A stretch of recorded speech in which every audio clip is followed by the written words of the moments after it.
Hey, what's up everybody? This is Like It's 1985, and today we are going to take a look at Transformers Combiner Wars Defensor.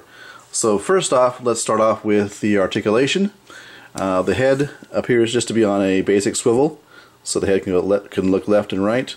There's 360 rotation at the shoulders here, and the arms can go about that far up and about this far in. There is articulation, of course, at the elbows, as such, and swivel at the wrist. There is no waist articulation. The legs can be moved forward and back and out to the side. And there is, of course, knee articulation, like that.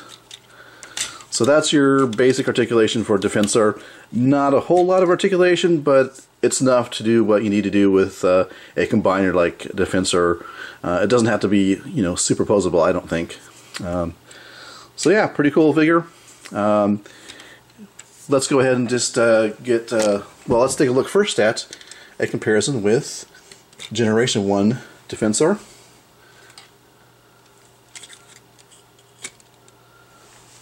So you can see they're pretty cool comparison there.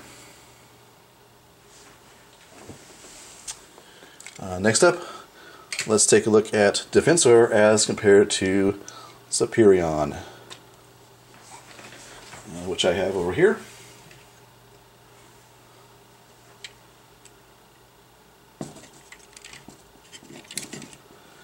So Superion, it's kind of an illusion. Superion looks taller, but I think it's because he has more kind of longer legs, but they're about the same height. But if I had to say if one is taller than the other, I'd have to go to Superion, but not by much. So there you go. Look at the two figures side by side.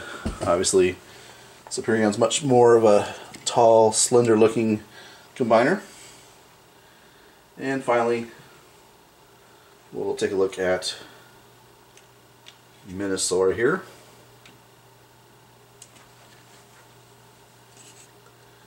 Menasor being much more bulkier than Defensor. But you can see, again, he's taller and definitely bulkier than Defensor. So pretty cool. These guys are gonna look good on my shelf in my collection room. So I'm really happy to have these in my collection here. So, we can take a quick look at Defensor. He does have a weapon, which is basically the combined weapons you get with Hotspot, which is these, which is not impressive. I mean, you can, if you wanted to, there are peg holes in the hands, and you could put them in like this, kind of like Generation 1 Defensor. But he definitely needs a weapons upgrade for sure. These would work if they were bigger and longer, but because of the fact that they're for Hotspot and not the combined form, they do look rather small. But you do kind of get that Generation 1 dual wielding look. But what Hasbro wants you to do is peg them together and wield it as one long weapon, which is not my cup of tea. I don't really like that. So definitely he needs a weapons upgrade. Maybe some third party will do that. Not sure. So looking at Defensor here in combined form, he looks really good.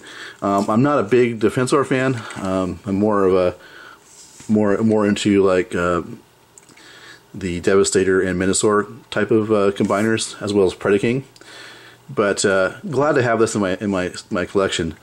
Yes, there are third-party Defensor figures, but since I'm not really into Defensor, it doesn't make much sense for me to pay the extra price for that. So I'm very pleased to have this Hasbro version of Defensor in my collection there. So yeah, looking pretty good. This is the recommended limb setup with blades here, rook here, and then First Aid and Streetwise.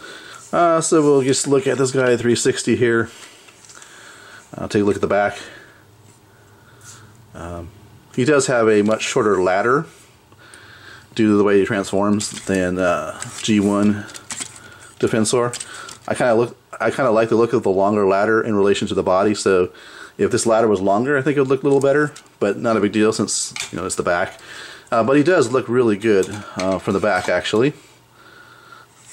Take a look at the back here. So yeah, pretty cool. I do like it a lot. Like I say, it's nice to have a Defensor in my collection since I'm not a big Defensor fan. This is going to be a nice, figure to have instead of paying, for a third-party figure. Thanks for watching. This has been my review of Transformers Combiner Wars Defensor. Thanks for watching.